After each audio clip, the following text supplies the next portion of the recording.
A crowded gate at Chicago O'Hare, a stressed-out agent, and a pilot who holds all the power. When Captain Caden Cruz sees Rowena Bishop at the front of the line, he doesn't see a passenger. He sees a problem. He uses his authority to deny her boarding, publicly humiliating her in front of hundreds. He calls her unstable. He calls her a security risk. He has her removed by security. What he doesn't know is that the woman he just barred from the flight isn't just another passenger. She's the brand new CEO of the entire airline, and the karma that's coming for him is cleared for takeoff. The hum of Chicago's O'Hare International Airport was a familiar kind of chaos. Gate K-12 was a microcosm of that chaos, a churning sea of anxious passengers waiting to board Meridian Airways flight MA212 to London Heathrow.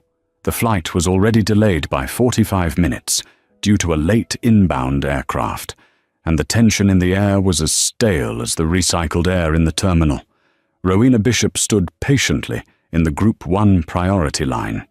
She was dressed in dark, tailored slacks, a simple silk shell, and a sharp, charcoal grey blazer. Her hair was pulled back into a professional low bun. She carried a single, well-worn leather briefcase. She was, by any definition, the picture of a seasoned business traveller. She was also, as of 3 days ago, the new Chief Executive Officer of Meridian Airways. This flight wasn't a holiday. It was her first unannounced field inspection. She had intentionally booked a standard business class ticket under her own name, a name still unfamiliar to the rank and file, to see the airline's operations from the customer's perspective. She wanted to see the warts, the flaws, the things that didn't make it into the glossy reports from the outgoing COO, Martin Cole. She was about to get exactly what she wanted. At the podium, the gate agent, a woman in her late 50s with a name tag that read Brenda Jensen, was fielding a barrage of questions from frustrated passengers. Her voice was strained, her smile painted on. "Yes, sir. We will be boarding shortly. No, I cannot guarantee your connection in London." Rowena finally reached the podium. She smiled warmly at Brenda. "Good afternoon. Just checking in." Brenda took her passport and boarding pass, her fingers flying across the keyboard. "Miss Bishop, okay," she mumbled, then scanned the pass. Beep, boop, beep. Error. The screen flashed red. Brenda's plastic smile faltered. Ma'am, your ticket isn't scanning. It says, check-in required at desk." Rowena kept her tone even. "That's odd. I checked in online this morning. The app shows me as confirmed." She held up her phone, displaying the green check mark. "The app says one thing, my system says another," Brenda snapped, her frustration with the delay bubbling over onto Rowena.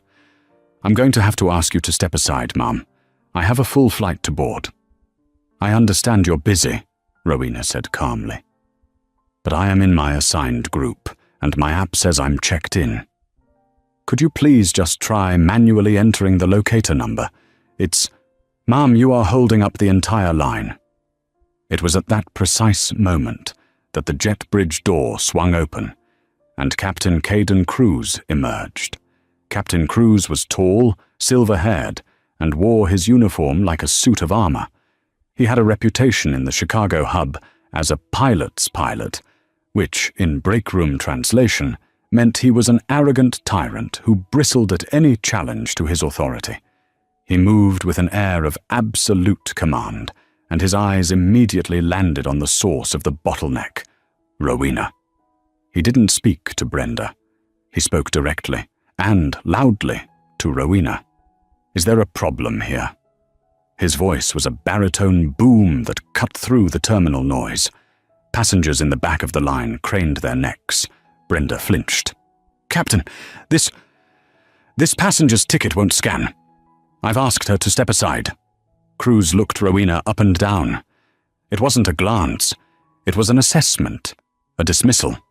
He saw a black woman in a priority line, arguing with his gate agent. His mind, steeped in years of unexamined prejudice, filled in the blanks. "Ma'am, if the agent asked you to step aside, you need to step aside," Cruz commanded. "We are already late. You are interfering with the duties of the ground crew and delaying this aircraft." Rowena met his gaze. Her calmness seemed to infuriate him. "Captain, I am not interfering. I am a ticketed passenger in Group 1. There is a simple computer glitch. I have asked the agent to manually enter my locator number." "I don't care what you asked," Cruz said, stepping directly in front of her, physically blocking her path to the scanner. "I am the captain of this aircraft. My word is final. You are agitated and you are causing a scene. We don't need this kind of disruption on an 8-hour flight." Rowena's eyes narrowed. "Agitated? Captain, I am speaking in a perfectly normal tone. You are the one raising your voice. I demand you let me board." This was a critical mistake. To a man like Cruz, a black woman, using the word demand was like waving a red flag at a bull. He laughed, a short, sharp, ugly sound. "You demand? You demand nothing. I am looking at you right now, and I am not comfortable with your state." He leaned in, lowering his voice just enough so only the first few people in line could hear. "You look unwell. Your eyes are a little glassy. Have you been drinking, ma'am? Or taking something?" Rowena was stunned into silence for a beat. This was no longer a misunderstanding. This was a direct, targeted, and slanderous accusation. "Captain Cruz," she said, her voice dropping to an icy calm, "I assure you I am perfectly sober. You are making baseless accusations. Now either process my ticket or call your station manager." Cruz smiled, a thin, cruel smile. "I don't need to call anyone. I am invoking my right as pilot in command. I am denying you boarding. You are a potential security risk. Brenda, call airport security. This woman is non-compliant, and I want her removed from my gate. Now." Brenda Jensen's face went white. "Security? Captain, she just... Are you deaf, Brenda? Get security. Get her out of here. We're leaving." Captain Cruz turned his back on Rowena and stalked back into the jet bridge, a king returning to his castle, having banished the peasant. The terminal was silent. Every eye was on Rowena. She stood alone, her briefcase in hand, her face a mask of controlled fury. Brenda, visibly trembling, picked up the phone. "Yes," Brenda whispered into the receiver. I need an officer at K-12. A passenger disturbance. Rowena Bishop, the new CEO of Meridian Airways, had just been declared a security risk by her own employee. The passengers in line began to mutter. A man in a cheap suit behind where Rowena had been standing said, "Good grief, just step aside, lady. We all want to get home." Another woman, however, was filming the entire interaction on her phone, her expression one of disgust. Before airport security could arrive, the jet bridge door opened again. This time it was a senior flight attendant, Trish Donovan. Trish was a 20-year veteran who mirrored Cruz's arrogance. She was fiercely loyal to him, not to the airline, and viewed passengers as necessary inconveniences. "Brenda, what's the hold-up? The captain is ready to get the pre-departure service going," Trish said, her voice dripping with impatience. She then saw Rowena, who was still standing at the podium, now isolated in a circle of shame. "Oh," Trish said, her eyes flicking to Rowena. "Is this the problem?" Brenda, near tears, just nodded. "The captain denied her boarding. He's called security." Trish Donovan looked Rowena up and down, a sneer playing on her lips. "Well, he's the boss." "Ma'am," she said to Rowena, "you need to clear the area. You're upsetting the other passengers." "I am a passenger," Rowena stated, her voice dangerously quiet. And your captain just slandered me in a public terminal. Trish rolled her eyes. Look, I don't know what you told him, but Captain Cruz has been flying for 30 years. He knows a security risk when he sees one. If he says you're not flying, you're not flying. End of story. A younger flight attendant, Leo Flynn, appeared behind Trish. He looked pale and uncomfortable. Trish, maybe we should just wait. The captain seemed really angry. He's angry because we're late, Leo, Trish snapped. And this person isn't helping. Go back inside and start on the amenity kits. Leo looked at Rowena, his expression a mixture of pity and fear. He knew what he had just seen was wrong. He had heard Cruz's rant over the open cockpit door, and it was filled with coded, ugly language. But Trish was the lead, and Cruz was the captain. He was trapped. He gave Rowena a helpless look and retreated into the jet bridge. 2 airport security officers finally arrived. They were not police. They were airport operations staff, tasked with terminal security. The older of the 2, Officer Ramirez, approached. "Ma'am, we've had a report of a disturbance. Is there a problem?" Before Rowena could speak, Brenda Jensen, now fully on team captain to save her own skin, interjected. "This is Brenda Jensen. I'm the agent for MA-212. Captain Cruz has denied this passenger boarding. She's non-compliant and refusing to leave the gate area." "Non-compliant?" Rowena repeated, her voice incredulous. "I was never given a chance to comply. I was insulted, accused of being intoxicated, and then dismissed." Officer Ramirez sighed. This was always a he said, she said mess. But the pilot in command had the authority. "Ma'am, I don't know what happened, but the airline has denied you boarding. I need you to come with me. You can file a complaint with the airline from the customer service desk." "I am not filing a complaint from a customer service desk," Rowena said, the steel returning to her voice. She knew that fighting Ramirez was a losing battle. It would only escalate the unstable narrative Cruz had created. She had to change the battlefield. "Fine," she said, her dignity her only shield. "I will go with you. But you will note, for your report, that I am cooperating fully. You will also note that I am requesting the full name and employee number of Captain Caden Cruz, gate agent Brenda Jensen, and flight attendant Trish Donovan." Trish scoffed from the jet bridge. "Good luck with that." Ramirez, to his credit, just nodded. "That's your right, ma'am. Please, come with me." As Ramirez led her away, the line of passengers began to move. Group 1 was finally boarding.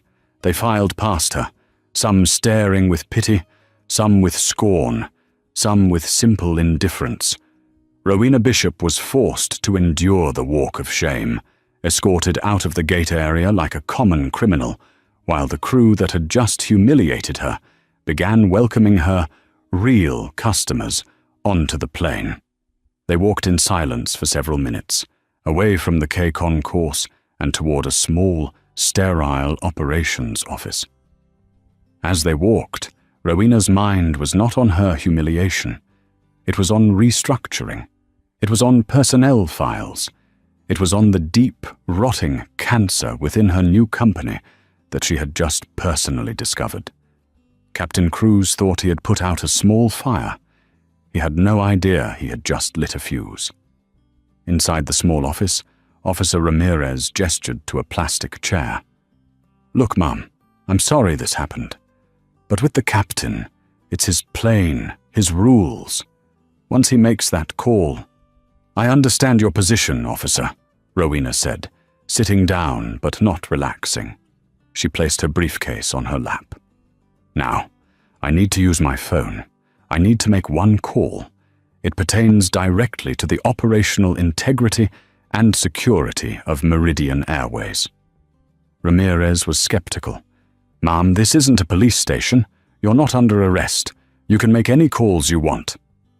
But if you want to get rebooked—" "I am not interested in rebooking," Rowena said, pulling out her phone. She didn't have to look up the number. She had memorized it yesterday.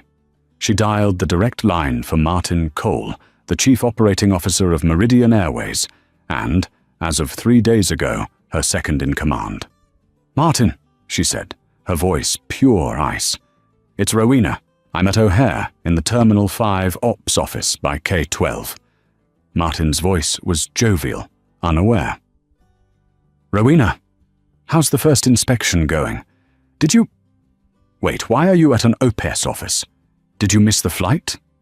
"No, Martin," Rowena said, her eyes fixed on Officer Ramirez, who was suddenly paying very close attention.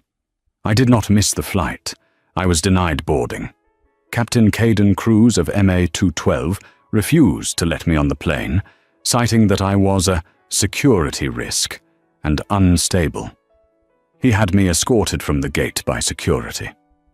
There was a profound, deafening silence on the other end of the line. Officer Ramirez's posture went from relaxed to ramrod straight. "Rowena." "Say that again," Martin finally managed, his voice a strangled whisper. "You heard me. Now this is what you're going to do. You're going to call Dennis Peterson, the Chicago Hub Operations Director, and you're going to tell him to meet me at this office in 2 minutes. Then you are going to ground Flight MA-212. I want that plane's door opened, I want the jet bridge reattached, and I want Captain Cruz to remain in that cockpit until I get there. Am I clear? Ground. Ground the flight. It's already boarded." "Martin," Rowena said, "if you do not ground that flight right now, you can join Captain Cruz on the unemployment line. Do it." She hung up. She looked at Officer Ramirez, whose face had lost all its color. "Officer," Rowena said calmly, "I believe your supervisor and Mr. Peterson from Meridian will be here shortly. You might want to get your report ready." On board Flight MA-212, Captain Caden Cruz was settling into his left-hand seat. He let out a long, satisfied sigh. His first officer, F.O. Kent, a younger man in his late 30s, was finalizing the pre-flight checks. Kent had been quiet ever since the incident at the gate. "God, the passengers they let fly these days," Cruz muttered, adjusting his headset. "Can you believe the nerve? I demand. Thinks she can just demand her way onto a plane." F.O. Kent tapped a command into the flight management computer. "I don't know, Kai. She seemed pretty composed to me. That unstable call seemed a bit much." "You have to trust your gut, Kent," Cruz said condescendingly. "That's what separates the captains from the co-pilots. You see agitation, you see dilated pupils, you see aggression. You don't take the risk. Not on my aircraft. You let one like that on, and 8 hours over the Atlantic, she's trying to open an exit door. I did everyone on this plane a favor." Trish Donovan poked her head into the cockpit. "Cabin is secure, Captain. All passengers seated.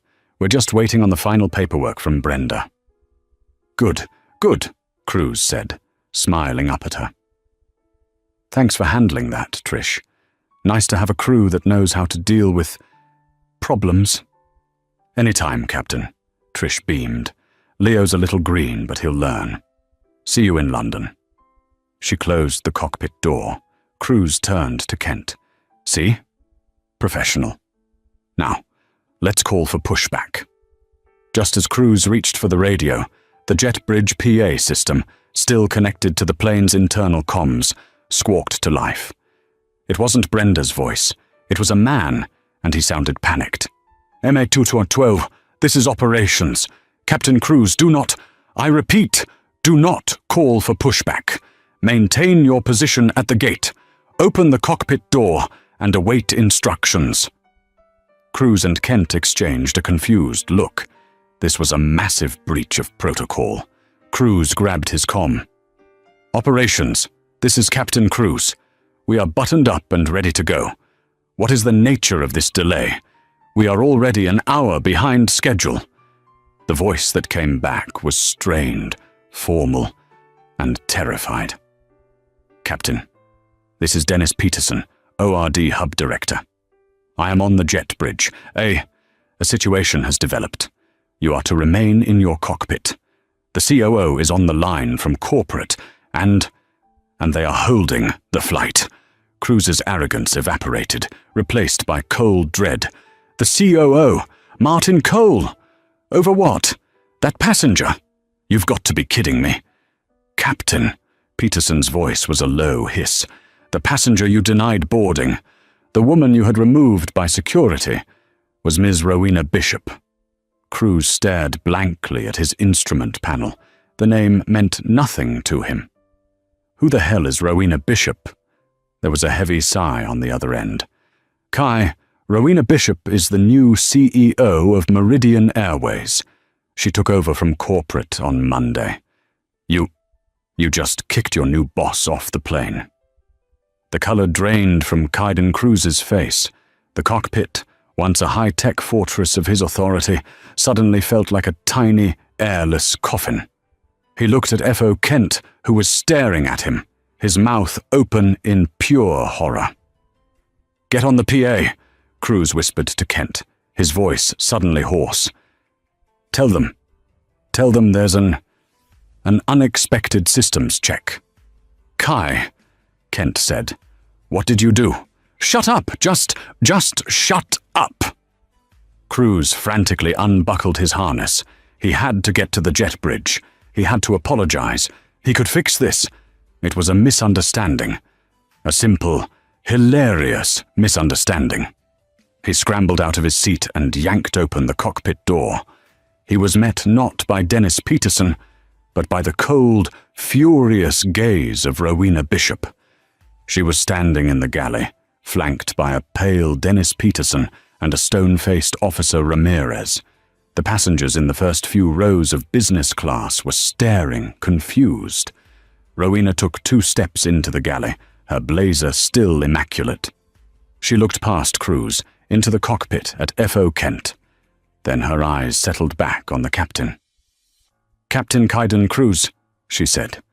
Her voice was not loud, but it cut through the cabin's hum like a diamond. "You called me unstable. You called me a security risk. You accused me of being intoxicated, and you had me removed from my aircraft." Cruz's hands were visibly shaking. He tried to manufacture his old, charming smile. Miss Bishop, my God, this is a terrible, terrible misunderstanding. I didn't recognize you. I would never—" "You didn't recognize me," Rowena repeated, stepping closer. "So this is how you treat passengers you don't recognize. You invent reasons to deny them boarding. You abuse your authority based on— what? My appearance? My race? No, never!" Cruz protested, his voice rising in panic. I was concerned for safety. Your ticket didn't scan." "My ticket didn't scan," Rowena said. "So you decided I was a drunkard. Is that the protocol, Captain? Or is that just the protocol for me?" Trish Donovan, hearing the commotion, rushed up from the economy cabin. "Miss Bishop, I don't know who you are, but you can't be in the galley screaming at the captain. It's a federal." Rowena didn't even turn her head. She held up one hand. "Miss Donovan, your name has been noted. Go to the back of the plane and wait." Trish froze, her mouth open. The absolute, bottomless authority in Rowena's voice terrified her more than Cruz's anger ever had. She scurried back down the aisle. Rowena returned her full attention to Cruz. He was sweating now, his crisp white shirt wilting. "I came here," Rowena said, "to see this airline through a customer's eyes. And in 10 minutes at your gate, you showed me everything that is wrong with the culture of this company. You showed me arrogance, you showed me prejudice, and you showed me a shocking abuse of power." "Ma'am, Ms. Bishop, please," Cruz begged. He was no longer a captain. He was just a terrified man. "It was a mistake, a horrible mistake. I'll apologize to the passengers. We can get going." Let me fly you to London. Please." Rowena stared at him for a long, cold beat. "You are not flying me anywhere, Captain," she said. "You are not flying anyone. Gather your personal belongings from the cockpit. You are relieved of duty, effective immediately." The silence in the forward galley was absolute, broken only by the faint, panicked breathing of Captain Crews. "Relieved? Relieved of duty?" he stammered. You can't. The flight, the passengers, the Union. You can't just fire a captain on the spot." "I am not firing you," Rowena said, her voice a scalpel. "I am suspending you, pending a full and immediate investigation into your conduct, your professional history, and every complaint that has ever been filed against you. I am, however, relieving you of command of this flight. Your judgment is compromised. Your conduct is unacceptable. You are a liability. Now get your bag." Dennis Peterson, the hub director, finally found his voice. "Ms. Bishop, we don't have a replacement, Captain. This will mean cancelling the flight. It will be a logistical nightmare. Millions in—" Rowena turned her gaze to Peterson. "Dennis, your logistical nightmare is the cost of doing business, the cost of allowing a man like this to hold a position of power. You will find a replacement, Captain. You will fly them in from New York or Dallas if you have to. This flight will be delayed, not cancelled. Every passenger on this plane will receive a full refund, a $1,000 voucher for future travel, and hotel and meal vouchers for as long as they are delayed. That is the price we will pay for his actions. Do you understand me?" Peterson nodded, swallowing. "Yes, CEO." "As for you," she continued, turning back to Crews, "the Union cannot protect you from this. You didn't make a procedural error. You didn't breach a safety protocol. You engaged in discriminatory harassment and fabricated a security threat against a passenger. And that passenger," she added, "just happens to own the airline. Now, get your bag." Crews looked at F.O. Kent, who was frozen in his seat, watching the execution. "Kent, say something." Kent looked at his captain, then at the CEO. He unbuckled his harness. "Kai, she's right. What you did at the gate, it was wrong. I'll be filing a report." That was the final blow. Betrayal from his own cockpit. Defeated, his face a mottled red and white, Caden Crews turned back to the cockpit. He wordlessly grabbed his small rolling briefcase and his hat. He didn't look at Rowena. He couldn't. "Mr. Peterson," Rowena said, stepping back into the jet bridge to clear his path. "Please have Officer Ramirez escort Mr. Crews from the premises. He is not to access any Meridian property, terminals, or crew lounges. His credentials are to be suspended, effective now." "Yes, ma'am." Crews emerged from the cockpit. He had to walk past Rowena. She didn't move. She just watched him. Then began the longest walk of Caden Crews's life. He had to walk from the forward galley through the entire business-class cabin, where passengers were now openly staring, their phones out, recording. They had heard "relieved of duty." They had seen the CEO. They knew. He walked past the man who had complained about Rowena. He walked past the woman who had been filming at the gate. Every eye was on him. The whispers were deafening. "Is that the pilot? They're firing the pilot? What did he do? It was that woman he kicked off. Oh my God, she must be someone important." He kept his eyes on the floor. His face, once a mask of command, was now just a crumpled, pathetic mess. He emerged from the plane and walked onto the jet bridge, where Officer Ramirez was waiting. "Sir, if you'll come with me," Ramirez said, his voice devoid of emotion. Crews, silent, followed him. The king had been deposed. Back on the plane, Rowena Bishop picked up the PA microphone in the galley. Her hand was perfectly steady. "Ladies and gentlemen, this is Rowena Bishop." Her voice, calm and clear, filled the cabin. "I am the new Chief Executive Officer of Meridian Airways. I want to personally apologize for the events of this afternoon. You were witness to a failure in our service, a failure in our culture, and a failure of one of our employees to uphold the standards of respect and safety that I demand." She paused. "Your previous captain has been relieved of command. His conduct did not meet the standards of this airline, and he will not be flying for Meridian Airways again. As a result, this flight will be significantly delayed while we secure a new flight crew. I know this is a massive inconvenience. As of this moment, every passenger on this flight has been issued a full refund. You will also receive a $1,000 travel voucher. When you deplane, our ground staff will provide you with meal and hotel accommodations. I am profoundly sorry, but I will not, now or ever, tolerate the kind of behavior you witnessed here today. We will do better. My personal guarantee." She hung up the microphone. There was a moment of stunned silence. Then, from the middle of the business class cabin, one passenger started to clap, then another. Within seconds, the entire cabin had erupted in spontaneous, roaring applause. Rowena simply nodded, a tight, grim acknowledgement. The applause wasn't a victory. It was a sign of how much work she had to do. She wasn't finished. She looked down the aisle and saw Trish Donovan huddled with Leo Flynn by the galley. "Miss Donovan!" Rowena called. Trish flinched. She walked slowly up the aisle, her face pale. "Yes, Ma'am." "Miss Bishop?" "You stood at that gate and you mocked me," Rowena said, her voice low. "You were complicit in Captain Cruz's harassment. You sneered at a passenger in distress. You told me he knows a security risk when he sees one.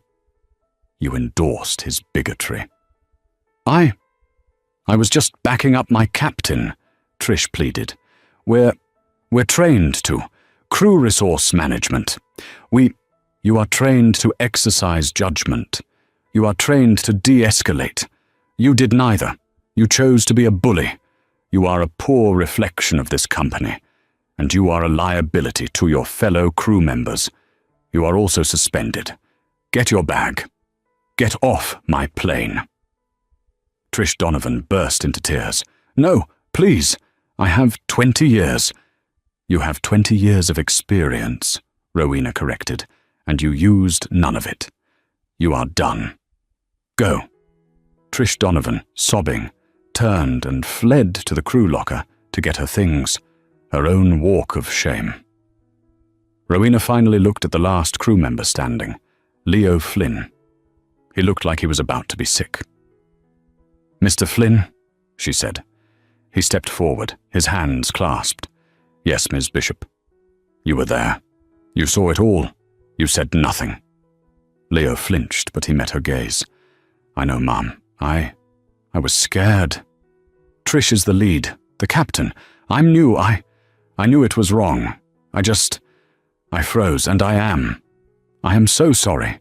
That's not an excuse. I should have said something. I should have."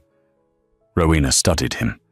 She saw no malice in his eyes, just fear and genuine regret. "You are right, Mr. Flynn," she said. "You should have said something. But you were intimidated. You were in a toxic work environment where a man like Cruz and a woman like Donovan felt empowered to act that way. That is a failure of leadership. My failure. And I am going to fix it." She stepped closer. "You are not suspended, but you are going to be writing a very, very detailed report of everything you saw and heard today. From every one of them. Understood?" Leo let out a breath he didn't know he was holding. Yes, CEO, absolutely. Thank you. What he did, what they did, it was awful. I'm glad you're here." "So am I, Mr. Flynn," Rowena said. "So am I." The next 48 hours were a corporate whirlwind. Rowena Bishop never made it to London. She set up a war room in the Meridian Airways executive offices at O'Hare with Martin Cole and a visibly shaken Dennis Peterson at her side. The passengers of MA212 were all accommodated in airport hotels, and a new crew, hand-picked by Peterson under Rowena's supervision, flew them out the next morning. But the real work was just beginning. "I don't want a review, Martin," Rowena said, pacing the boardroom. "I want an audit, a deep, invasive audit of every single employee complaint filed at the Chicago hub for the last 5 years.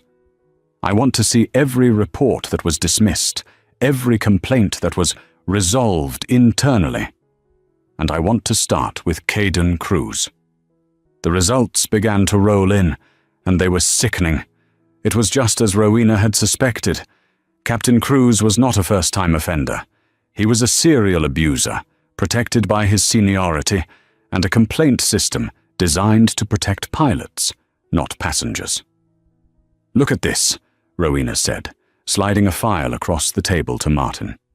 "March 2024. A female passenger of Middle Eastern descent filed a complaint that Cruz aggressively questioned her at the gate about her carry-on and asked her, 'What's really in that bag?' The complaint was dismissed as captain exercising security protocols." She slid another. November 2023. A junior flight attendant, a young woman of color, filed an HR report stating Captain Cruz repeatedly called her sweetheart and darling and told her she looked better when she smiled. The complaint was resolved when the flight attendant was transferred to the short-haul domestic fleet. Cruz received no reprimand. File after file told the same story. Complaints against him for arrogance, for misogyny, for racial bias. They were all buried by the same person, a senior HR manager named Paul Wentz, who was a known golf buddy of Cruz's. "And here," Rowena said, her voice grim, "is the file on Trish Donovan. 5 separate passenger complaints about her rude and dismissive attitude. 2 reports from junior crew about her bullying and creation of a hostile work environment. All of them unsubstantiated." "My God, Rowena," Martin said, his face pale. This is systemic." "This is not a bug, Martin. This is a feature," Rowena said. "It's a culture of impunity. Cruz felt comfortable doing what he did to me because he has been doing it his entire career and getting away with it. He knew Paul Wentz would cover for him. He knew Brenda Jensen would be too scared to defy him. He knew Trish Donovan would back him up. He just picked the wrong passenger." Her phone buzzed. It was the head of legal. "Yes?" "Ms. Bishop, the ALPA representative is here. Airline Pilots Association. He's demanding a meeting about Captain Cruz's suspension. He's citing suspension without cause and breach of contract." Rowena smiled. It was not a nice smile. "Good. Send him in. Martin, stay. I want you to hear this." A man in a suit, Mr. Klein, entered the room. He was all bluster. "Ms. Bishop, this treatment of a 30-year veteran captain is outrageous. You summarily suspended him on a passenger's complaint. You have no—" "I was the passenger, Mr. Klein," Rowena interrupted, her voice quiet. Klein stopped, confused. "I am Rowena Bishop.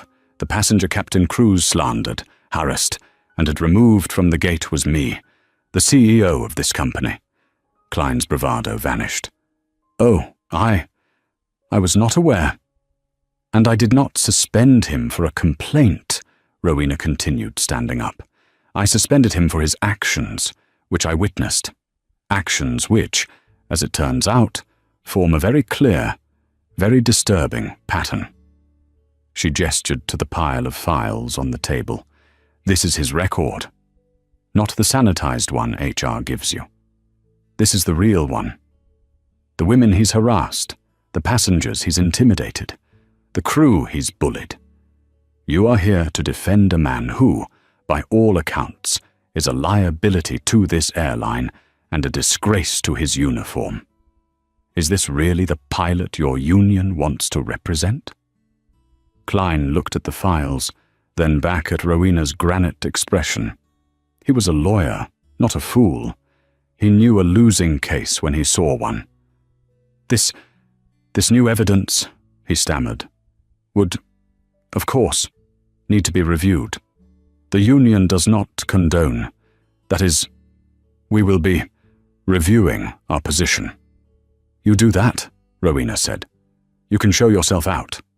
Klein practically ran from the room. Rowena turned to Martin. Now for the clean-up. I want Paul Wentz fired. Not suspended, fired. For cause. For gross negligence in managing employee relations and actively covering up harassment. I want Dennis Peterson, our Chicago hub director, demoted. He's not fired. He was at least competent in his operational duties.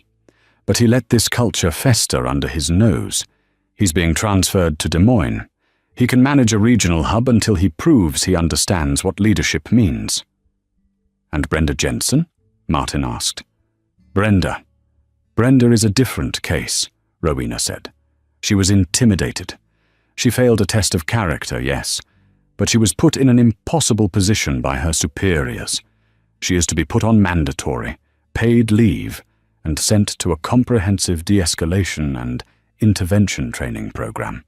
When she comes back, she is on probation. She gets one more chance to do the right thing when it's hard. If she fails, she's out. And Leo Flynn. Mr. Flynn, Rowena said, a slight smile touching her lips, is getting a promotion.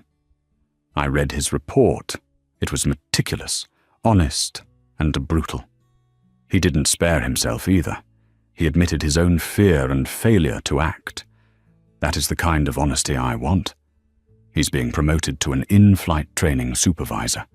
He's going to help me build the new training program from the ground up, one based on see something, say something, even if it's your captain. This was no longer an investigation. It was a corporate restructuring, and the rot was being carved out, piece by painful piece. The fallout was swift and brutal. The hard karma that Rowena had set in motion was not just about revenge, it was about consequences. For Captain Caden Cruz, the fall was the hardest. The Union, after reviewing its position and seeing the mountain of evidence and the viral passenger videos that had begun to surface, quietly dropped its grievance. Cruz was brought before a formal disciplinary board, headed by Rowena herself. He came in a cheap suit, his arrogance long gone, replaced by a desperate, pleading demeanor. He apologized, he begged, he blamed stress, he blamed the delay, he blamed everything but himself. Rowena let him finish.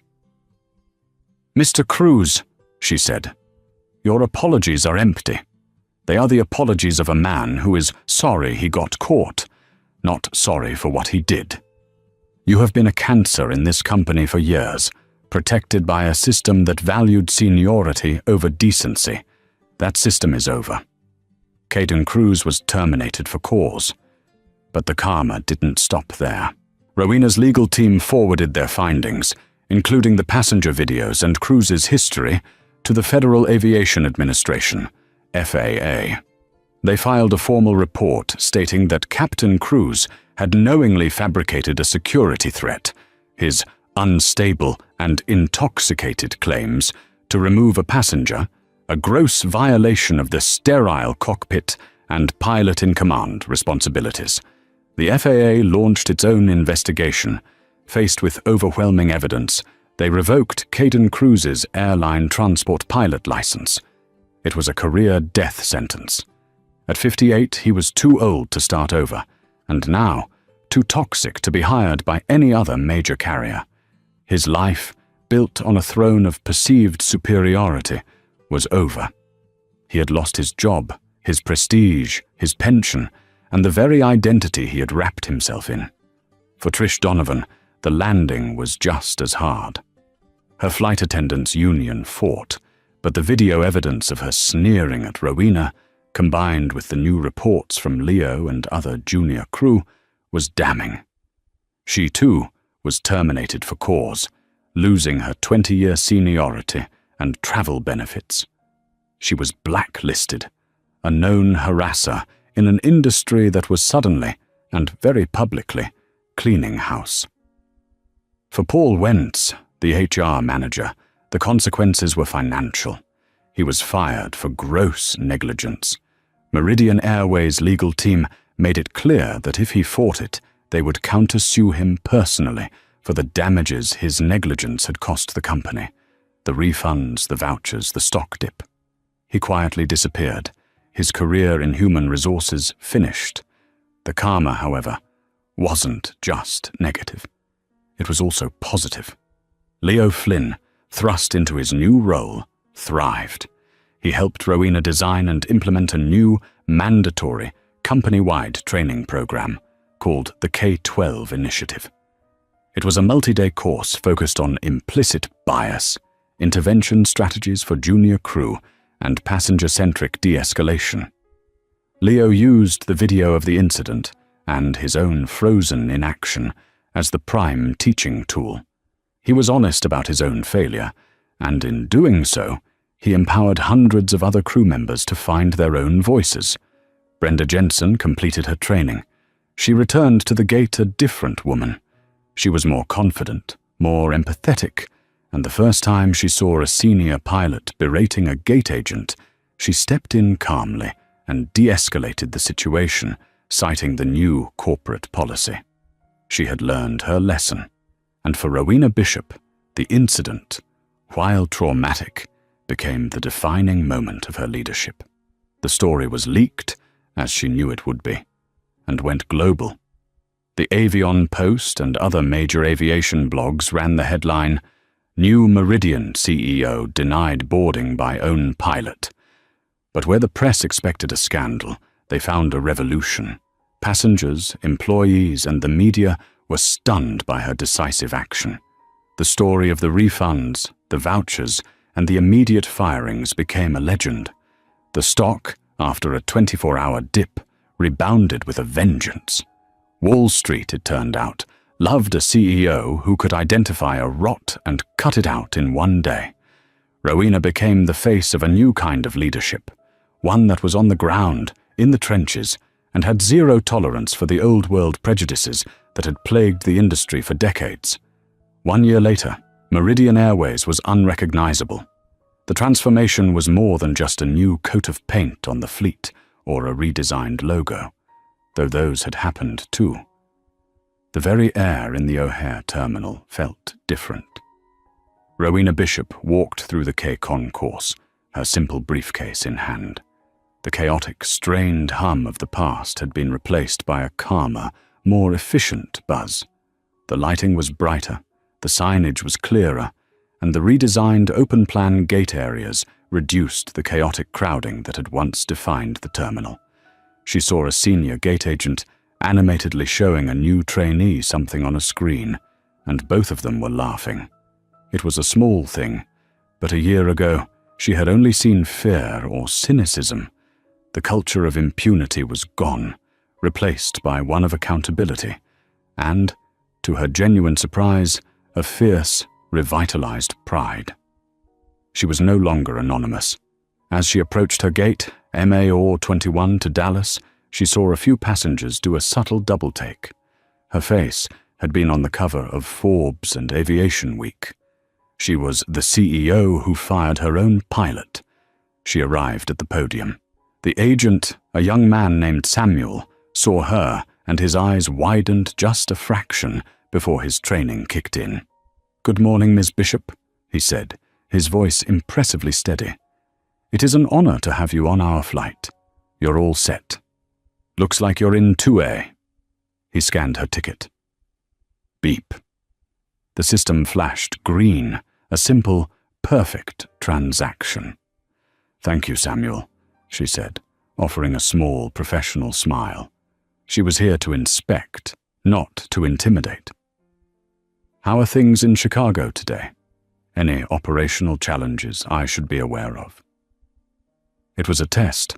She wanted to see if he would offer a placating, "Everything is fine," or the truth. Samuel didn't hesitate.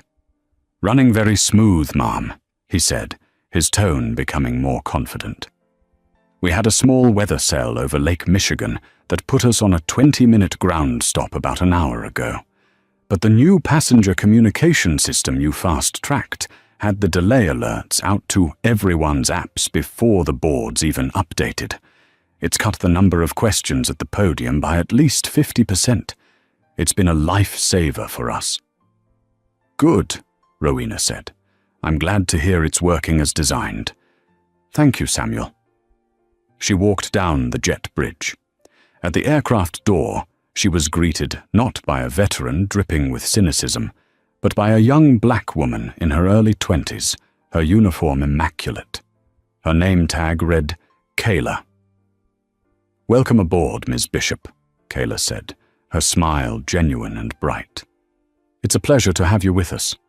Can I take your blazer for you?" Rowena paused, handing it to her. This simple, professional act of welcome, the very baseline of hospitality she had been denied, felt like a profound victory. This was the new face of Meridian. "Thank you, Kayla. You have a great crew today." "We do, ma'am," Kayla beamed. "We're all running the K-12 model. Mr. Flynn in training, he's tough, but he's the best. He makes sure we're all ready." Rowena smiled, a genuine smile this time. "Yes, he is." She settled into her seat. The cabin was calm, the boarding process orderly. The flight attendants were visible, helping passengers, projecting an air of relaxed competence.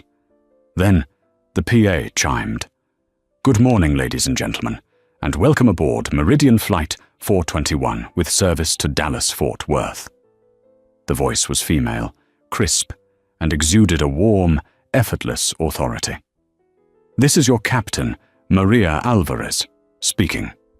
We've just gotten the all-clear from the ramp. Our flight time today will be 2 hours and 20 minutes. We're expecting a smooth ride after a minor deviation around that weather cell. Our excellent ground crew got us buttoned up ahead of schedule, so we'll be pushing back right on time. On behalf of my entire crew, it is our privilege to fly you today." Rowena leaned her head back. A female captain, a diverse, empowered crew trained by Leo Flynn, a confident, solutions-oriented gate agent. This was the airline she had set out to build. The plane taxied, then turned onto the runway.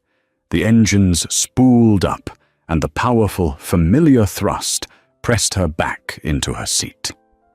As the plane climbed over the Illinois suburbs, she looked out the window. The vast, sprawling complex of O'Hare, the place of her humiliation, shrank to a map below. Her gaze drifted to the sprawling, endless parking lots that serviced the airport. She thought, for a fleeting moment, of Kaiden Cruz. She hadn't had to seek out news of his fate. The grapevine in an airline is relentless. A quiet, detailed email had arrived in her personal inbox about 2 months ago. It was from a 40-year veteran mechanic, a man who had seen generations of pilots come and go. He said he hated bullies and thought the CEO should know what real karma looked like. The FAA revocation had been a career death sentence. The union, faced with the passenger videos and the mountain of past complaints Rowena had unearthed, had labeled Cruz indefensible. His wife, who had married a king, had no interest in being married to a pariah. The divorce was fast and financially ruinous. He'd sold his large suburban home to pay the legal fees. The mechanic had just finished a double shift and was driving his pickup out of the long-term economy lot F. And there, sitting inside the small, fluorescent-lit glass booth, was Kaiden Cruz. He was wearing a cheap, ill-fitting polyester vest, a size too large, over a stained shirt. His face, once arrogant and ruddy, was grey and dull. He was taking parking tickets, making change, his hands moving slowly. The mechanic's email had been brutal in its simplicity. Lot F was directly under the final approach path for runway 28 center. All day and all night, Cruz was forced to sit in his little glass box and watch the massive soaring shapes of Meridian Airways planes, Rowena's planes, now bearing the new livery she had commissioned, roar just a few hundred feet over his head. Each one was a deafening, thunderous monument to the world he had been banished from. He had tried to deny one person a seat, and in doing so had lost his own. Forever. Rowena looked down at the parking lots far below. She felt nothing. No surge of victory, no petty satisfaction, not even pity, just a quiet, cold affirmation that consequences were real. Gravity always wins. Cruz, Trish, and Paul Wentz were cautionary tales, footnotes in a training manual. Their destruction was never the goal. It was the necessary clearing of deadwood to allow something new to grow. She turned away from the window, away from the past. She opened her briefcase, pulled out a report on international expansion routes, and uncapped her pen. She had an airline to run, and so Captain Cruz's career, built on arrogance and prejudice, ended not with a bang, but with the quiet closing of a parking booth door. Rowena Bishop didn't just clean house, she rebuilt it from the foundation up, transforming Meridian Airways into an airline where respect was the default, not an option. The Gate K-12 incident became a case study in corporate accountability, proving that no one, no matter their rank or seniority, is above the values they represent. Cruz, Trish, and the managers who enabled them became footnotes, cautionary tales of what happens when power is abused. Rowena, on the other hand, just got started. She proved that one person can change a toxic culture, even one as entrenched as an international airline. The hard karma didn't just hit back, it reset the entire system. What did you think of Captain Cruz's downfall? Was it justified? Let us know your thoughts in the comments below. If you enjoyed this story of justice, please hit that like button, share this video with your friends, and be sure to subscribe to our channel for more real-life karmic stories. Thank you for watching.